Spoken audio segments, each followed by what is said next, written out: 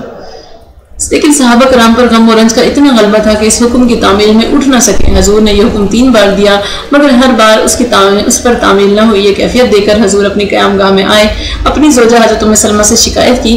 انہوں نے مشورہ دیا کہ آپ اپنے اونٹوں کی قربانی کر دیں اور حلق کرا کر احرام اتار دیں۔ چنانچہ حضور نے ایسا ہی کیا۔ پھر صحابہ کرام نے بھی آپ کو دیکھ کر ویسا ہی کرنا شروع کر دیا۔ سب نے اپنی اپنی قربانی کے جانور ذبح کیے اور حلق کرایا۔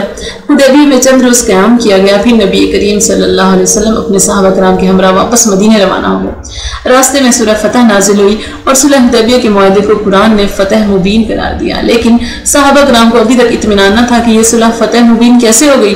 بعد میں حالات نے ثابت کر دیا کہ یہ واقعی فتح مبین تھی اور پھر صحابہ کرام کو بھی اس پر اطمینان حاصل ہو گیا۔ ڈاکٹر حمید اللہ کہتے ہیں کہ یہی صلح حدیبیہ ہے جسے عہد نبوی کی سیاست خارجہ کا شاہکار کہنا چاہیے۔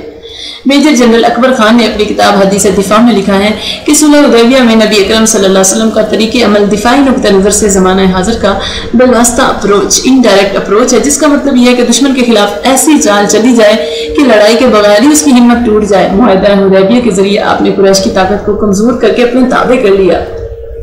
یہ معاہدہ دفاعی حکمت عملی میں سنگ میل کی حیثیت رکھتا ہے۔ صلح حدیبیہ سے کئی فائدے حاصل ہوئے، جن میں سے چند ایک ہم یہاں بیان کریں گے۔ پہلا، مکے کے مضافات کے قبیلے بنو خزاع نے مسلمانوں کا حلیف بننے کا اعلان کیا۔ قریش اور یہودیوں کے درمیان ایک بڑا خلیج حائل ہو گیا۔ اب قریش کو ایک طرح سے غیر جانبدار ہونا پڑا۔ قریش نے مسلمانوں کو اپنے برابر کی قوت تک تسلیم کر لیا اور یہ ایک زبردست سیاسی فتح تھی۔ 10 سالہ امن و امان کے معاہدے سے اسلام کی دعوت و تبلیغ کے لیے سنہری موقع ہاتھ آ گیا۔ اگرچہ یہ معاہدہ 3 سال تک برقرار رہ سکا، لیکن اس کے باوجود اس مختصر عرصے میں مسلمانوں کی تعداد کئی گنا بڑھ گئی، جس سے ان کی طاقت میں اضافہ ہو گیا۔ صلح حدیبیہ کے بعد نبی امن نے بہت سے سربراہان مملکت کو دعوت خطوط بھیجے، جس کا بہت مثبت نتیجہ نکلا۔ مسلمانوں نے خانہ کعبہ کی زیارت کا حق منوا لیا، قریش کی اجارہ داری ختم ہو گئی، باہمی روابط بڑھ گئے۔ جو مسلمان ابھی تک مکہ میں خوفزدہ تھے اور اپنا ایمان چھپائے رکھتے تھے، ان کو اپنے ایمان کے اعلان کی ہمت ہوئی۔ اس معاہدے کے بعد ہی حضرت عمر بن العاص، حضرت خالد بن ولید، عثمان بن ابی طلحہ اور حضرت معاویہ نے اسلام کی صداقت تسلیم کی اور ایمان لائے۔ صلح حدیبیہ کا یہ واقعہ نبی امن کی بصیرت اور حکمت عملی کا شاہکار ہے کہ اس میں بغیر جنگ کے بہت سی کامیابیاں حاصل کی گئیں۔ حدود حرم میں جنگ کا خطرہ ٹل گیا، خون ریزی سے نجات مل گئی اور امن و امان کا نیا دور شروع ہوا۔ کوہ تنعیم سے حملہ۔ صلح حدیبیہ کے موقع پر نبی کریم ابھی حدیبیہ کے مقام ہی پر ٹھہرے ہوئے تھے کہ قریش نے 80 یا 200 افراد پر مشتمل ایک دستہ روانہ کیا تاکہ وہ مسلمانوں پر اچانک صبح کی نماز کے وقت حملہ کر کے ان کو شہید کر دیں، لیکن یہ سب لوگ گرفتار کر لیے گئے۔ نبی امن نے ان سب کو معاف کر دیا اور آزاد چھوڑ دیا۔ قرآن مجید میں اسی واقعے کی طرف اشارہ ہے کہ وَهُوَ الَّذِي كَفَّ أَيْدِيَهُمْ عَنْكُمْ وَأَيْدِيَكُمْ عَنْهُمْ بِبَطْنِ مَكَّةَ مِن بَعْدِ أَنْ أَظْفَرَكُمْ عَلَيْهِمْ وَكَانَ اللَّهُ بِمَا تَعْمَلُونَ بَصِيرًا۔ اور وہی اللہ ہے جس نے مکے کے پاس ان لوگوں کا ہاتھ تم سے اور تمہارا ہاتھ ان سے روک دیا بعد اس کے کہ تمہیں ان پر قابو دے دیا تھا۔ قاضی محمد سلیمان منصور پوری نے اپنے شرح آفاق کتاب رحمت اللہ العالمین نے اس واقعے کو مختصر طور پر اس طرح لکھا ہے کہ نبی صلی اللہ علیہ وسلم حدیبیہ میں ہی ٹھہرے ہوئے تھے کہ 80 آدمی کوہ تنعیم سے صبح کے وقت مسلمان نماز میں مصروف تھے اس ارادے سے اترے کہ مسلمانوں کو نماز میں ہی قتل کر دیں۔ یہ سب لوگ گرفتار کر لیے گئے اور آپ نے انہیں ازراہ رحم و دلی و عفو چھوڑ دیا۔ یہ واقعہ نبی امن کی امن پسندی پر ایک دلیل ہے۔ خیبر کے قلعہ کموز کی مہم۔ مسلمانوں اور یہودیوں کے درمیان خیبر میں مارکا بپا تھا۔ یہودی اپنے مضبوط قلعوں کے باوجود مفتوح ہوتے گئے۔ ان کا قلعہ کموز وہاں کے تمام قلعوں میں سب سے زیادہ مستحکم تھا۔ مسلمانوں نے اس قلعے کا محاصرہ کر لیا مگر طویل محاصرے کے باوجود یہ قلعہ فتح نہ ہوا۔ ایک رات رسول اللہ نے صحابہ کرام سے ارشاد فرمایا کہ میں کل صبح ایسے شخص کو جھنڈا عطا کروں گا جو اللہ کو دوست رکھتا ہے اور اللہ اسے دوست رکھتا ہے، انشاءاللہ اس کے ہاتھ کا قلعہ فتح ہو جائے گا۔ سیرت ابن اسحاق میں ہے کہ نبی کریم صلی اللہ علیہ وسلم نے فرمایا وہ رات صحابہ کرام نے بڑی بے چینی کی حالت میں گزاری کہ وہ کون خوش نصیب ہے جسے نبی کریم کی مبارک ہاتھوں سے جھنڈا ملے گا۔ یہ شرف حاصل کرنے کے لیے ہر شخص بےتاب تھا۔ صبح ہوئی تو آپ نے حضرت علی کو طلب فرمایا۔ کسی نے بتا دیا کہ ان کو آنکھ کی تکلیف ہے، فرمایا ان کو لاؤ۔ چنانچہ حضرت سلمہ بن اکو ان کو لے کر بارگاہ رسالت میں حاضر ہوئے۔ نبی کریم نے حضرت علی کو اپنے قریب بلا کر دیکھا تو وہ واقعی وہ آشوب چشم میں مبتلا تھے۔ آپ نے ان کے لیے دعا فرمائی اور اپنا لعاب دہن ان کی آنکھوں میں لگایا۔ حضرت علی کی آنکھیں ایسی تندرست ہوئیں کہ پھر زندگی بھر کبھی نہیں دکھی۔ حضور نے ان کو سیاہ رنگ کا علم عطا کرتے ہوئے ارشاد فرمایا کہ لڑائی سے پہلے ان کو اسلام کی دعوت دو، اگر ان میں سے ایک آدمی بھی ہدایت پا گیا تو یہ تمہارے لیے سرخ اونٹ سے بہتر ہے۔ صحیح بخاری میں حضرت سہل بن سعد سے روایت ہے کہ رسول اللہ صلی اللہ علیہ وسلم نے سیدنا علی سے یہ فرمایا تھا کہ پھر ان کو اسلام کی دعوت دینا اور ان کو ان پر عائد حقوق اللہ سے آگاہ کرنا۔ اللہ کی قسم تمہارے لیے اگر اللہ کسی ایک شخص کو بھی ہدایت دے دے تو یہ تمہارے لیے سرخ اونٹوں سے بڑھ کر ہے۔ دین اسلام کی دعوت میں مقدم کشور کشائی مقصود نہیں تھی۔ یہودی عورت کا کھانے میں زہر ملا دینا۔ فتح خیبر کے بعد نبی کریم اور صحابہ کرام نے چند دن وہیں قیام کیا۔ ایک رات زینب بنت حارث نامی یہودی عورت جو کہ یہودی سردار سلام بن مشکم کی بیوی تھی اور مرہب کے بھائی کی بیٹی تھی نے مسلمانوں کی ایک بھنی ہوئی بکری پیش کی۔ نماز سے فارغ ہو کر تمام صحابہ کرام دسترخوان پر جمع تھے۔ نبی کریم نے ابھی پہلا لقمہ ہی چبایا تھا کہ اسے اگل دیا۔ آپ نے فرمایا کہ مجھ سے اس گوشت نے کہا ہے کہ اس میں زہر ملا ہوا ہے، مگر 7/1 صحابی حضرت بشر بن برا نے لقمہ لینے کے بعد منہ میں زہر کی تلخی محسوس کی۔ چونکہ تھوکنے میں ادب مانے تھا اس لیے وہ نوالا نگل گئے جس سے ان کی حالت بگڑ گئی۔ نبی کریم نے یہودی سرداروں اور زینب کو طلب فرما کر پوچھا کہ گوشت میں زہر کس نے ملایا تھا؟ زینب بولی میں نے، کیونکہ آپ نے میرے باپ بھائی اور شوہر کو موت کی گھاٹ اتار دیا ہے۔ میں نے خیال کیا کہ اگر آپ سچے نبی ہیں تو اللہ آپ کو اس سے آگاہ فرما دے گا ورنہ ہمیں آپ سے نجات مل جائے گی۔ اب میں گواہی دیتی ہوں کہ آپ اللہ کے سچے نبی ہیں۔ نبی امن نے اپنی ذات کے لیے کبھی کسی سے انتقام نہیں لیا، اسی لیے زینب کو بھی معاف کر دیا۔ البتہ بعد میں حضرت بشر بن برا زہر کے اثر سے فوت ہو گئے تو زینب کو حضرت بشر بن برا کے وارثوں کے حوالے کیا گیا تو انہوں نے اسے قصاص میں قتل کر دیا۔ سیرت ابن اسحاق میں یہ واقعہ اس طرح بیان ہوا ہے۔ صحیح بخاری میں حضرت ابو ہریرہ کی روایت ہے کہ جب خیبر فتح ہوا تو رسول اللہ کو ایک بھنی ہوئی بکری پیش کی گئی جس کے گوشت میں زہر ملا ہوا تھا۔ رئیس المنافقین عبداللہ بن ابی سے درگزر۔ نبی امن کی امن پسندی اور صلح جوئی کا ایک اور واقعہ یہ ہے جسے امام بخاری نے اپنی صحیح میں روایت کیا ہے کہ ایک دفعہ کسی غزوے میں ایک مہاجر نے کسی انصاری کو تھپڑ مار دیا۔ انصاری نے اپنے ساتھیوں کو مدد کے لیے پکار کر کہا کہ یا الانصار، انصار کی دعائی۔ ادھر مہاجر نے بھی مہاجرین کو اپنی مدد کے لیے پکارا۔